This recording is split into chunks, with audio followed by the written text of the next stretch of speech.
Hoy, en este nuevo programa de Memorias Vivas del Folclore, nos disponemos a visitar una ciudad que respira folclore por todos sus costados.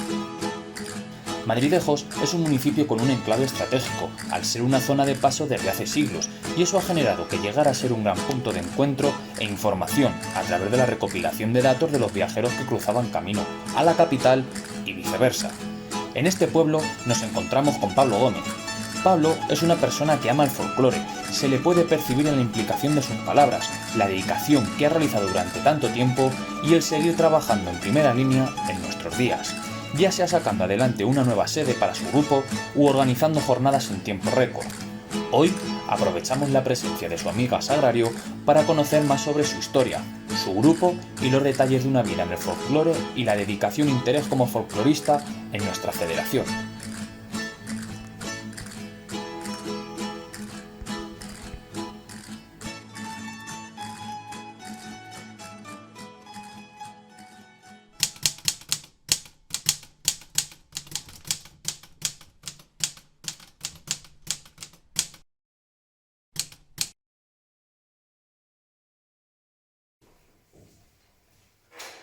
Bueno, Pablo, pues ya estamos aquí, que he ido a buscarte a tu casa porque estoy muy intrigada con las cosillas que tienes tú por ahí guardadas acerca del grupo, del folclore, de tus vivencias aquí en este mundillo. Y ya sabes que te dije hace tiempo que quería yo que me contases cositas. Pues sí, porque son muchos años los que tiene el grupo y muchos años los que yo llevo dentro de él, aunque no tantos años como tiene el grupo, evidentemente. Bueno. Pero sí, son muchos años de muchas vivencias en el grupo y de conocer vivencias anteriores a través de otros componentes del grupo que estuvieron aquí. Así es que te cuento todo lo que me preguntes y todo lo que quieras. Vale. Todo lo que sepas, claro. Hombre, lo que no sepas no me lo cuentes. Claro. Pues nada, nos estaba intrigada por saber, cuando tú comenzaste en el grupo, qué componentes, qué ambiente era el que había, con qué edad entraste y un poco las inquietudes que teníais en aquella época.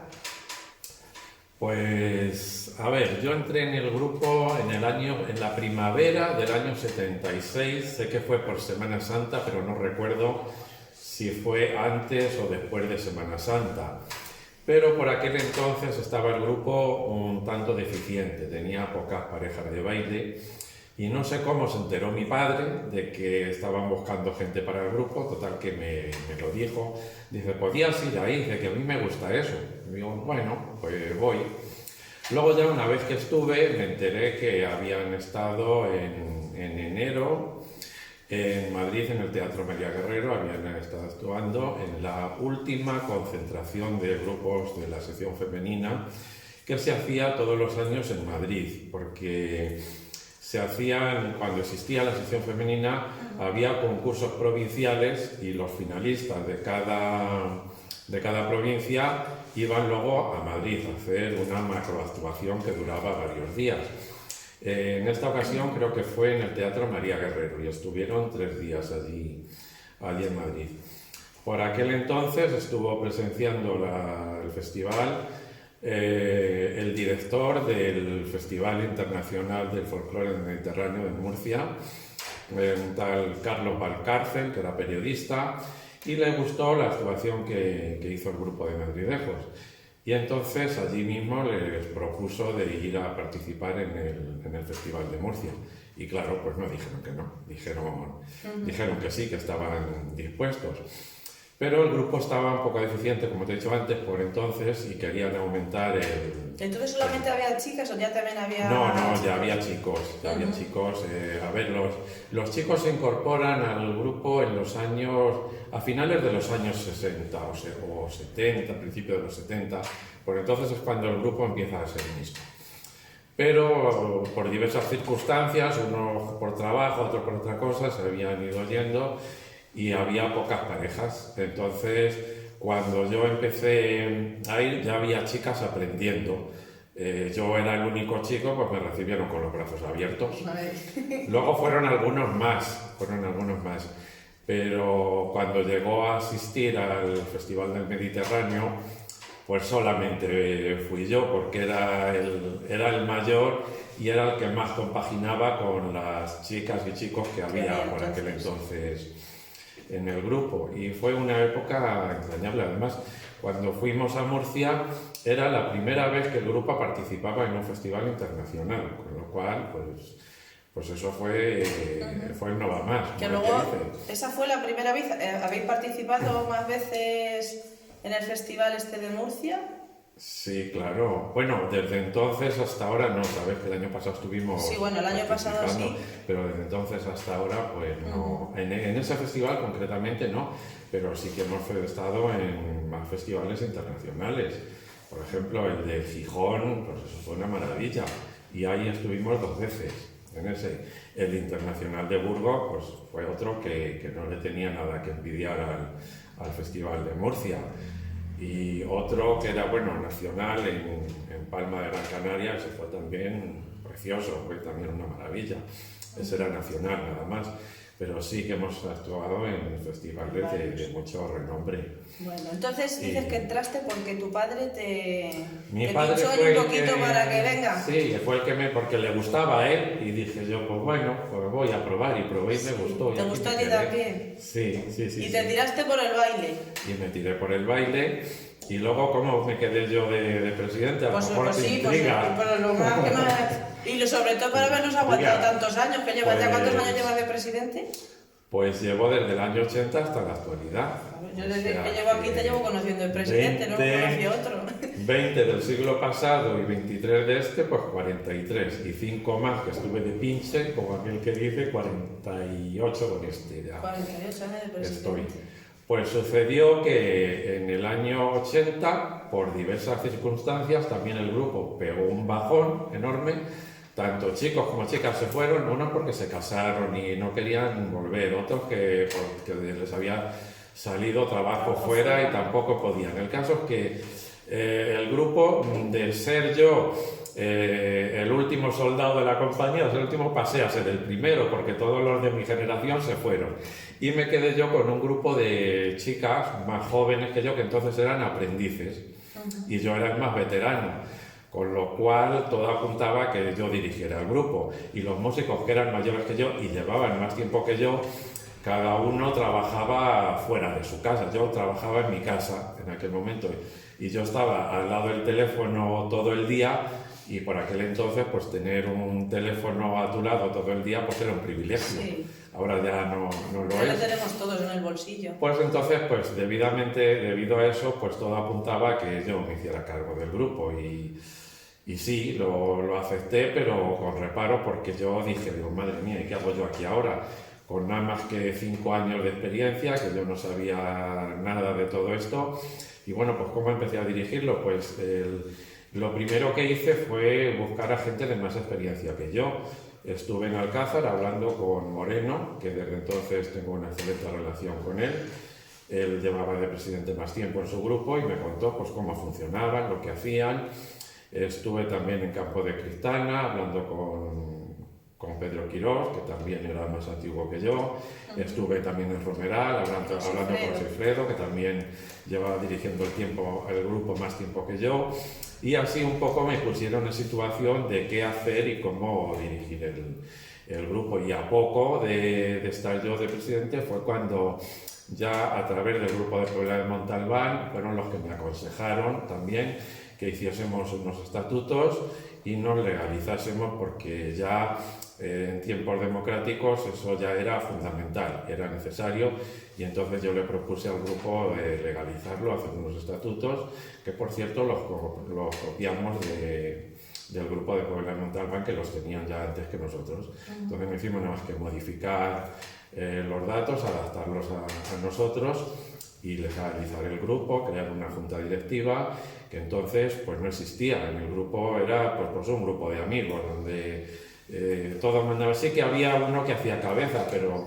Siempre hay uno que tiene que llevar la voz. Exactamente, pero era el presidente, pero era uno sí, más. pero exactamente. Sí, el presidente que hubo antes que yo fue Juan Antonio Jiménez, que ese estuvo en el grupo 10 años, fue presidente del año 70 al año 80. pero ese no actuaba en el grupo, no tenía ninguna misión, su única misión era dirigir el grupo y hacerse cargo de las actuaciones que nos iban saliendo. Y empezó a ser presidente del grupo porque también por los años 69-70 estuvo el grupo muy de capa caída. De hecho, creo que algún año estuvo inactivo, total. Entonces, Juan Antonio le gustaban mucho las tradiciones del pueblo. Los que le han conocido pues saben que era concejal de... Estuvo de concejal cuando vino la democracia en la primera legislatura, estuvo él de concejal de festejos y además creo que fue él el que creó el festival de aquí de Madridejos, el Festival de las Tierras del Priorato, que le bautizó así, Tierras del Priorato, porque Madridejos está integrado en el Priorato de San Juan y lo bautizó como Festival de las Tierras del Priorato. Entonces, como te decía, este hombre al ver que el grupo estaba que podía desaparecer, pues dijo esto no puede desaparecer, esto hay que tirar para adelante como sea, lo reunió otra vez a todos porque cada uno había tirado por un lado y el grupo empezó a funcionar otra vez gracias a él. Entonces él unió al grupo, pero curiosamente cuando él dejó de ser el presidente lo desunió, porque ahí desgraciadamente este hombre ya no vive, pero no era la verdad, tengo que decir que tuvo una salida un poco apetecible porque se fue sin decir adiós. Entonces, si yo no me hago cargo del grupo, no sé qué podría haber pasado aquí, a lo mejor otro tanto que en el año 70. Sí que es verdad que cuando yo me hice cargo del grupo, él me estuvo asesorando un tiempo. Hasta nos veíamos por la calle y me decía, ¿qué tal vais? Mira, ten cuidado con ten cuidado con este otro, haz esto, haz lo otro. Me estuvo asesorando un tiempo y en ese aspecto pues sí tengo que agradecerle que lo que me aconsejó en aquellos momentos. Bueno, cuéntame alguna anécdota que tengas así presente, no de presidente, sino de los años que estuviste en el grupo, más en plan compañero que dirigiendo o llevando la voz cantante. A ver, desde que yo estoy en el grupo, yo le he dado al grupo y el grupo también me ha dado a mí. Yo creo que el grupo me ha dado a mí más de lo que yo le he dado al grupo porque era mucha gente la que había aquí, entonces en general ha sido gente muy agradecida y aunque yo he tenido otras amistades de fuera del grupo, tengo los amigos que yo tenía cuando era joven o otros amigos por cosas de trabajo, pero creo que los amigos de más confianza que he tenido siempre han sido aquí en el grupo. Entonces eso me ha dado como una segunda familia. He tenido yo al grupo y lo sigo teniendo, sí, evidentemente. Sí, pero es así. Ahora, que me cuentes algo. ¿Qué te cuento? Pues, algo así, de alguna actuación, algo. Eso es que siempre, porque cuando tenemos reuniones o nos juntamos para ensayar y tal, siempre sale alguna anécdota. ¿Os acordáis cuando estuvimos no sé dónde, que le pasó a la fulanita no sé qué y tal? Y son todas muy graciosas, sobre todo muy graciosas. Se nota que el buen rollo que teníais entonces, igual que ahora, sí. pero lo montabais muy bien. Sí, yo me acuerdo una vez que veníamos, era del norte, no recuerdo exactamente de dónde veníamos. El caso es que veníamos de noche porque habíamos actuado el domingo y había que estar aquí el lunes y nos tiramos toda la noche del viaje. Y paramos en un restaurante a descansar un poco y a la hora de salir el autobús que no arrancaba y tuvimos que estar todos bajarnos todos a empujar el autobús para que arrancara. Y entre risas unos y otros, que no teníamos fuerza, pero al final arrancamos el autobús y ya hubo que llegar hasta el pueblo sin parar, porque si parábamos había que empujar el autobús. Y eso fue una anécdota muy graciosa.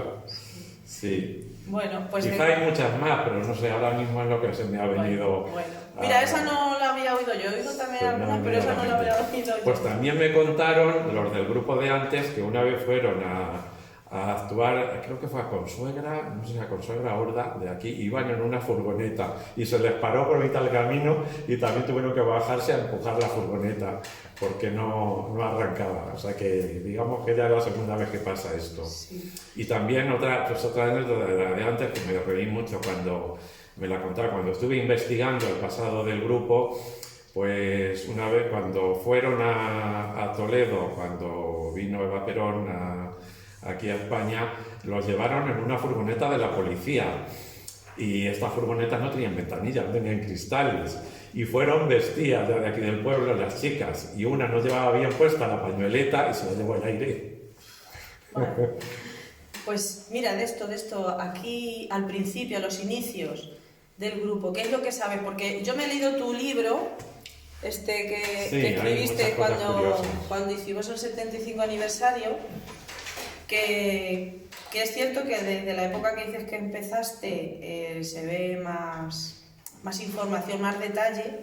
De todo lo anterior, de los inicios del grupo, ¿cómo te has ido enterando y analizando todo eso para poderlo reflejar en el libro? Pues mira, a mí me empezó a picar un poco el gusanillo de investigarlo de atrás cuando vivía mi vecina, una que vivía en mi calle, que la conocíamos como Juana la Cohetera. Esa fue una de las chicas que empezaron el grupo en el año 40. Yo le pregunté, bueno, ¿cuándo se empezó el grupo? Y dice, no lo sé exactamente, sé que fue a poco de terminarse la guerra. Luego fui investigando, preguntando a más gente de aquel entonces, nadie me ha sabido precisar qué mes empezó, pero todas me decían la misma versión, a poco de terminarse la guerra. La guerra terminó en el 39, quizá empezaron, pues a lo mejor al mes siguiente, y hay que ver qué humor tendrían para empezar esto. Pero claro, ¿qué pasa? Que Sección Femenina empezó a recopilar bailes y danzas y a promocionar a la mujer ya antes de terminarse la guerra. Lo que era en el bando nacional ya existía la sección femenina, y Pilar Primo de Rivera, que era la presidenta de sección femenina, le gustaba mucho el folclore, y gracias a eso se ha podido rescatar mucho que se hubiese perdido si no se hubiese dedicado a todo esto. Entonces fue la sección femenina la que empezó a promover esto, porque aquí antes de la guerra el grupo ya existía. Lo que pasa es que no existía el concepto coros y danzas, eran rondas, pero eran grupos de folclore que iban principalmente a bailar a las bodas, a actuar en la boda, y sí que también actuaban en alguna fiesta que hubieran alguna vez, pero principalmente en las fiestas de la boda era cuando empezaron, ya te digo, a poco de terminarse la guerra, y tenemos la primera actuación documentada el 1 de abril de 1940, en que se hace un programa de festejos para celebrar el primer año de la victoria, según dice ese programa de festejos. ¿Y qué había que hacer? Pues claro, por entonces no había tantos actos culturales como hay ahora, pues ahora pues una actuación del grupo de coros y danza, que es lo que tenemos aquí. Y esa es la primera actuación documentada que tenemos. Luego, pues resulta muy curioso hablar de que en el año 47, cuando vino Eva Perón a España, curiosamente a esa señora no le gustaba mucho el folclore, pero le metieron folclore por un tubo, porque a todas partes donde iba, había que se le ofrecía una actuación de coros y danzas. Y es que también durante el franquismo era habitual, cuando alguna autoridad visitaba algún pueblo, alguna ciudad, recibirle con una actuación de folclore. No olvidemos que los vascos también esos conservan esa tradición de recibir a una autoridad con un baile. Bueno, pues aquí en el franquismo era costumbre, por lo menos aquí en el pueblo, si venía el gobernador civil, si venía alguna autoridad nacional, de recibirle con un baile. Y en Toledo llamaron a un grupo de Navarrete, Real de San Vicente y Madridejos para hacer, cada uno bailaba un baile, y también hubo una representación de Lagartera. Esos no bailaron, hicieron una representación de una boda, quizá más que nada por lucir el traje tan bonito que tiene bueno, y hablando Lagartera. de traje, ahora que sacas a relucir el traje nuestro, el traje que lleva el grupo, ¿Desde cuándo tenemos datos de que sea así?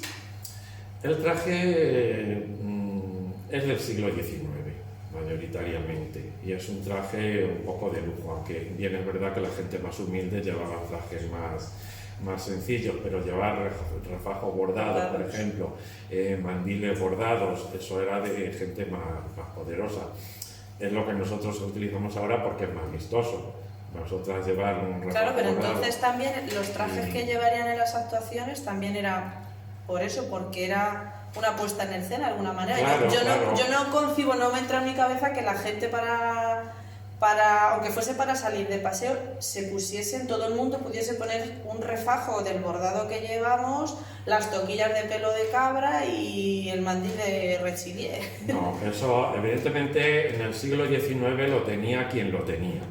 Lo tenía la gente más pudiente.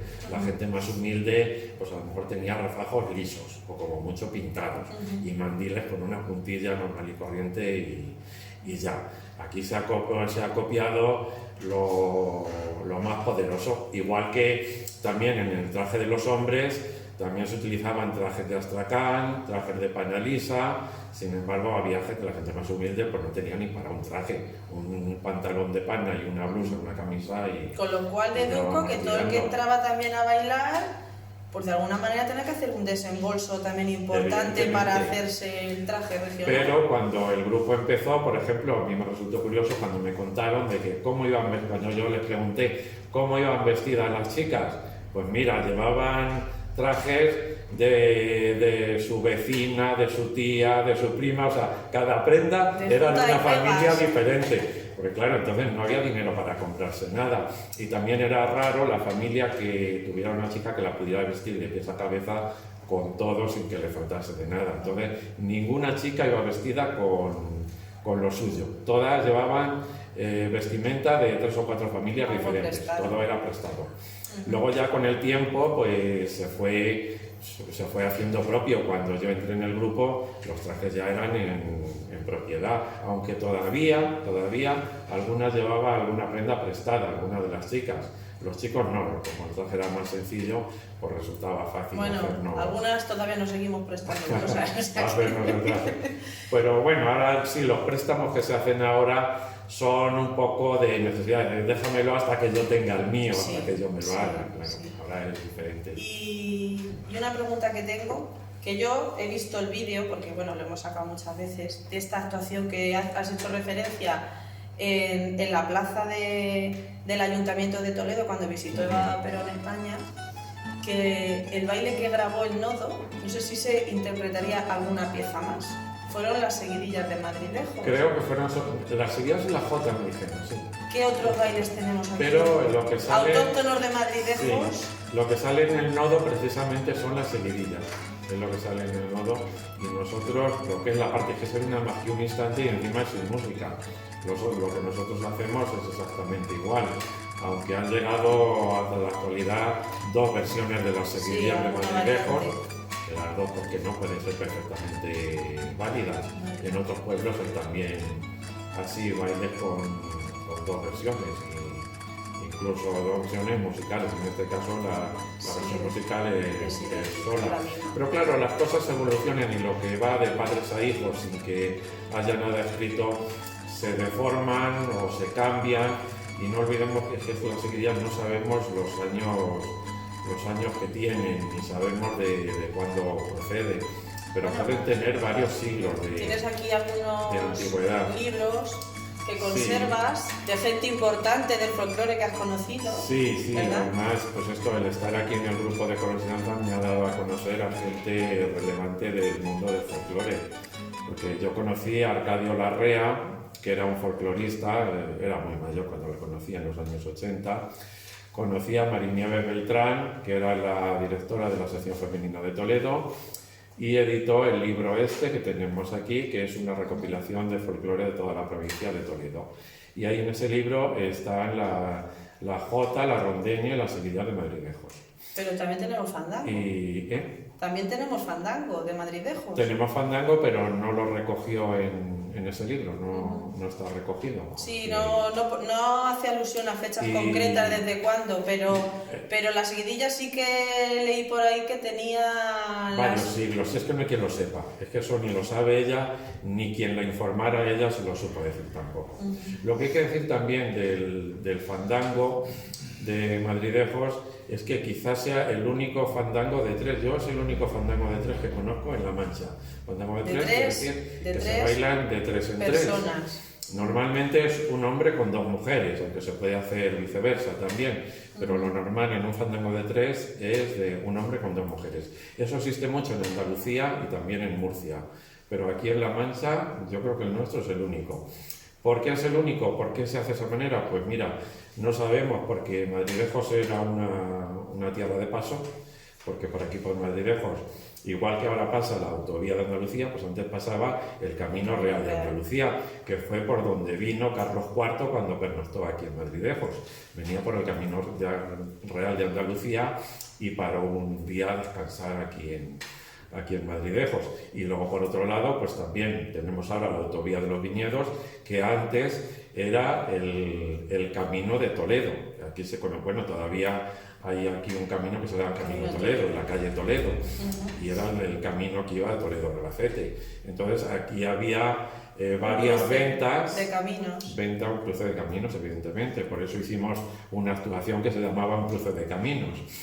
Y aquí había varias ventas, las ventas estaban en el campo y varias posadas que estaban dentro del pueblo. Digamos que había varios hoteles de aquella época donde se albergaban la gente que venía y las mulas, carros, y paraban pues a lo mejor no solamente una noche a descansar, las caballerías tenían que descansar algún día más, a lo mejor se pasaban aquí un día o dos para descansar en el camino.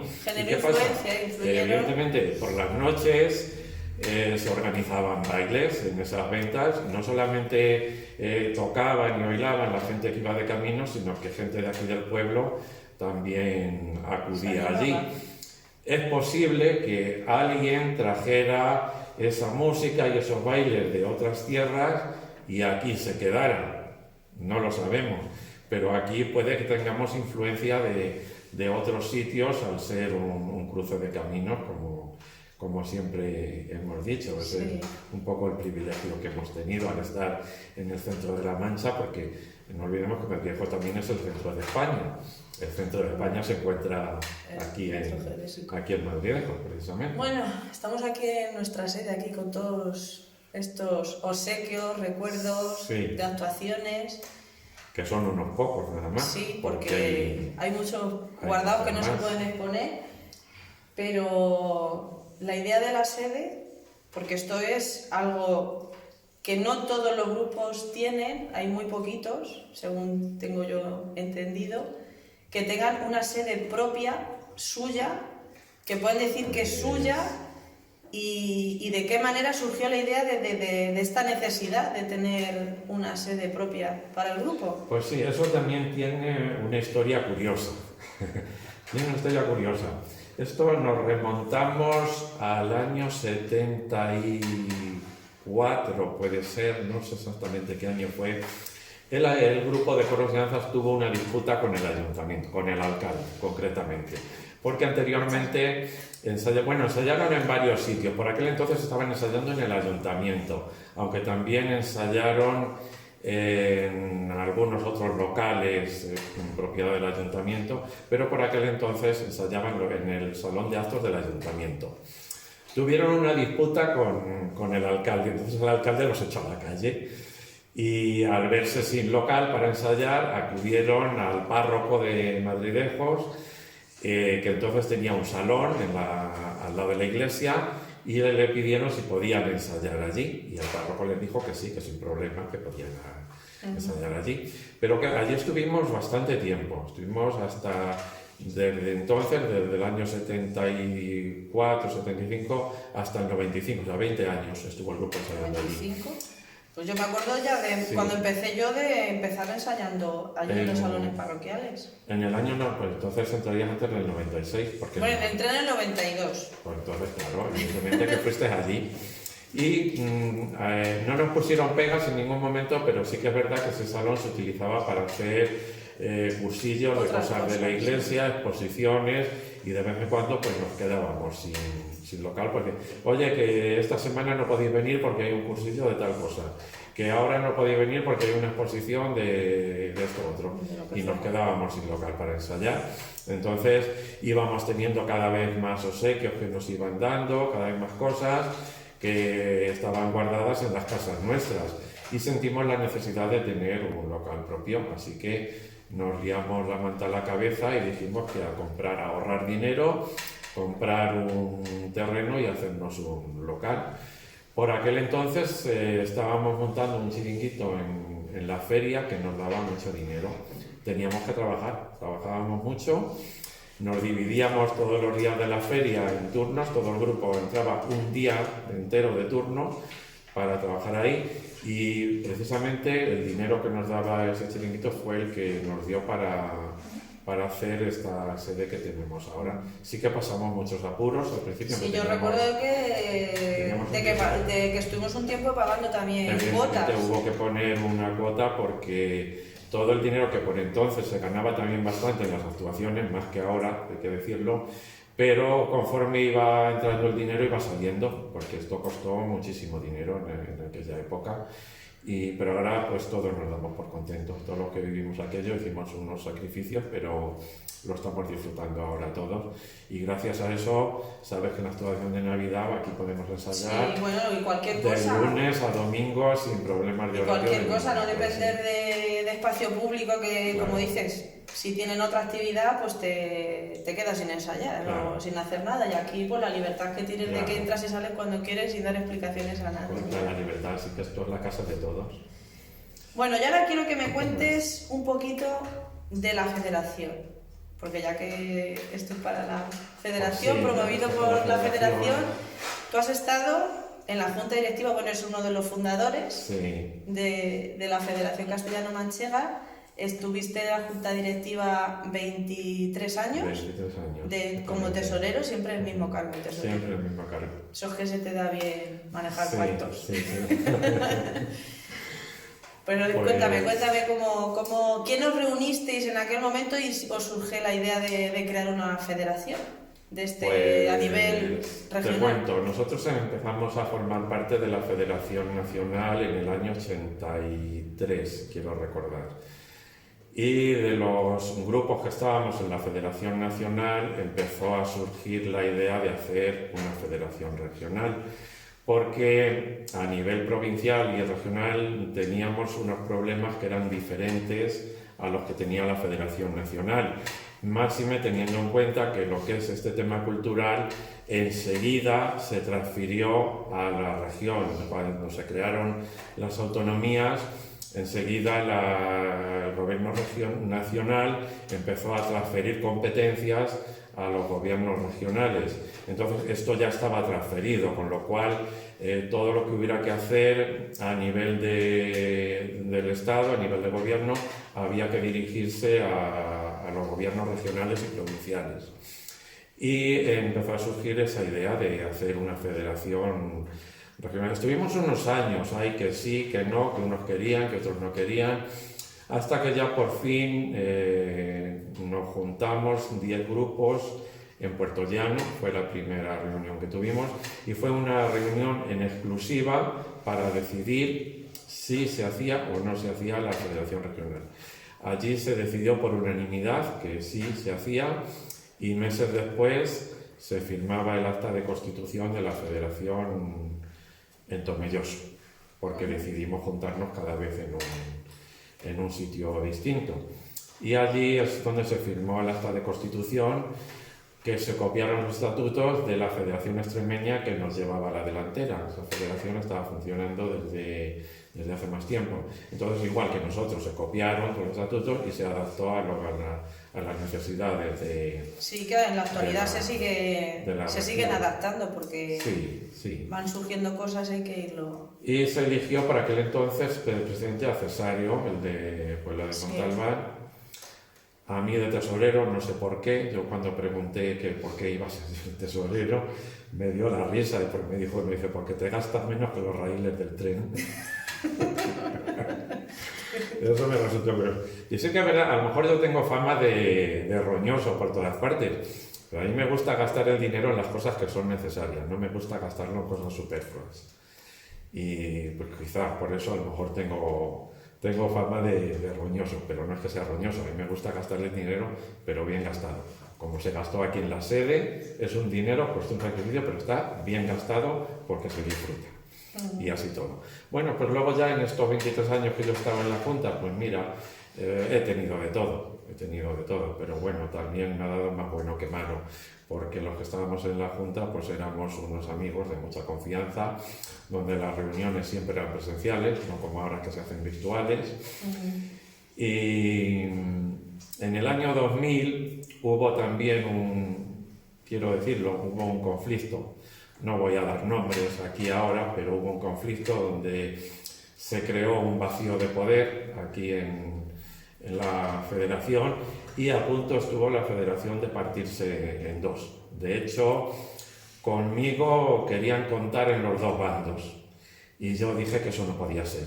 Entonces, yo que estaba un poco en los dos bandos, ¿qué hice? Pues aunar criterios. Junté a gente de los dos bandos y se creó una nueva junta directiva en el año 2000, en octubre.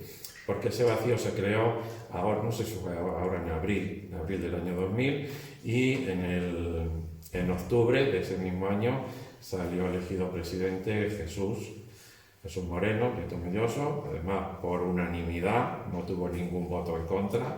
Yo le hice muy bien la campaña. Bueno, se las he estado haciendo hasta hace 2 días, porque estuvo hasta hace 2 años. Y la verdad es que ha estado funcionando bien hasta ahora. Yo ya lo dejé porque creía que ya era el momento eran muchos años los que yo estaba.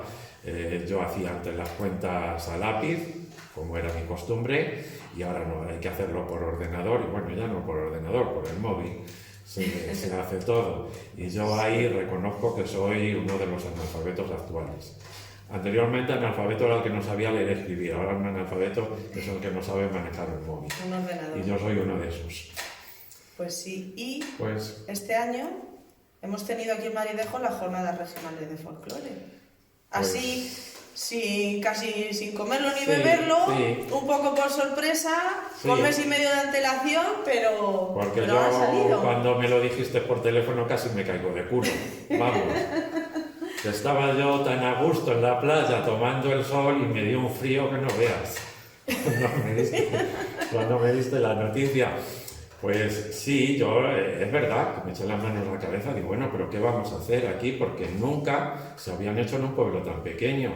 Siempre se habían hecho en las capitales de Castilla-La Mancha y en algunos pueblos grandes como Alcázar, Manzanares, Valdepeñas, son pueblos mucho más grandes que tienen una infraestructura mucho mayor que la nuestra. Bueno, infraestructura, al final, claro. Los espacios que se necesitan... había. En todos los pueblos los tenemos. El tema complicado era el alojamiento. El alojamiento, evidentemente, pero bueno, como tenemos Consogra aquí al lado, que son nuestros vecinos y hermanos, pues mira, se puede compartir. Y encima hemos comido entre los dos pueblos, con lo cual se les ponía igual de lejos. Pero sí que ha sido un reto muy importante porque se ha hecho, tú sabes, en poco más de un mes. Sí. Lo hemos tenido y lo hemos hecho entre los 3 grupos de madridejos y gracias a la colaboración que hemos tenido de los 3 grupos se ha podido hacer, repartimos el trabajo entre los 3 y gracias a que existe el Barrufol también, que somos los 3 grupos de madridejos, que es como si fuese 3 en 1. Sí, la verdad es que muy bien porque cuando necesitamos unirnos para hacer cualquier actividad... Hay buen ambiente, buen rollo, ganas de colaborar, así que muy bien. Gracias a eso se le puede hacer. Aquí ha habido muy buen ambiente y muchas ganas de colaborar por parte de de los tres, y hemos dado el ejemplo a la demás gente que ya se han dado cuenta que esto también se puede hacer en pueblos pequeños, no solamente Sí, en ciudades grandes. Sí. Bien, es verdad que lo primero con lo que hay que contar es con hoteles y alojamientos, eso es lo principal. Bueno, Pablo, que nos estamos pasando de hora. No. Te quiero hacer una última pregunta. Que quería preguntarte qué es lo que esperas tú del futuro del folclore.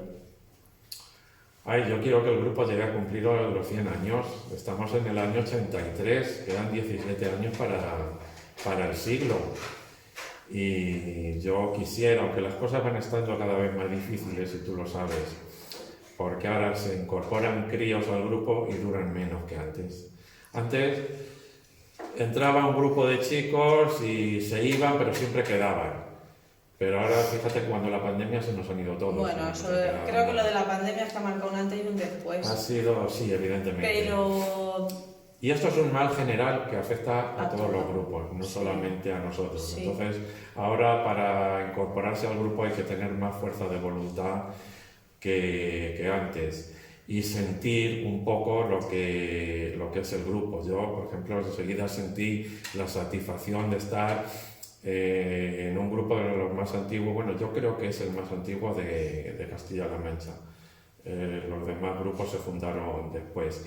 Entonces, el hecho de querer conservar una cosa tan legendaria es algo que, ya no solamente lo que a que mí es el me ha grupo en animado sí, mucho. yo creo que no solo lo que es el grupo en sí, estarás de acuerdo conmigo en que es más bien el que no se pierdan las tradiciones, la cultura popular, porque ahora ya es que hemos pasado que todo la inteligencia artificial, los tiktokers, que quieren ser todos los niños tiktokers, si quieren ser tiktokers están pensando en venirse a bailar jotas. Bueno, pero ahora tenemos la facilidad de que todo lo que se hace queda grabado, entonces no se pierde. En el supuesto caso de que se perdiera, que desapareciera en un momento dado, ahí quedan las grabaciones para recuperarlo después. Lo que yo hablaba antes de lo que se ha ido perdiendo, lo que se ha ido deformando al cabo del tiempo. ¿Por qué? Pues porque no hay nada grabado, no hay nada boca a boca. escrito, y las pocas fotografías que existen del siglo XIX, pues bueno, del grupo de aquí no existe ninguna. Yo he visto fotografías de, por ejemplo, cuando se casó Alfonso XIII, que fueron grupos de todas las provincias, fueron a Madrid a celebrar ese acontecimiento, y hay fotografías de un grupo folclórico de Quero. ¿Por qué estuvo el grupo de Quero? Porque había un diputado provincial de Toledo que era de Quero, entonces lógicamente llevó a gente de Quero allí. Y yo también he podido ver una fotografía de mi bisabuelo, que vivió a caballo entre el siglo XIX y el siglo XX, pero es que en aquella época el que tenía una fotografía era privilegiado.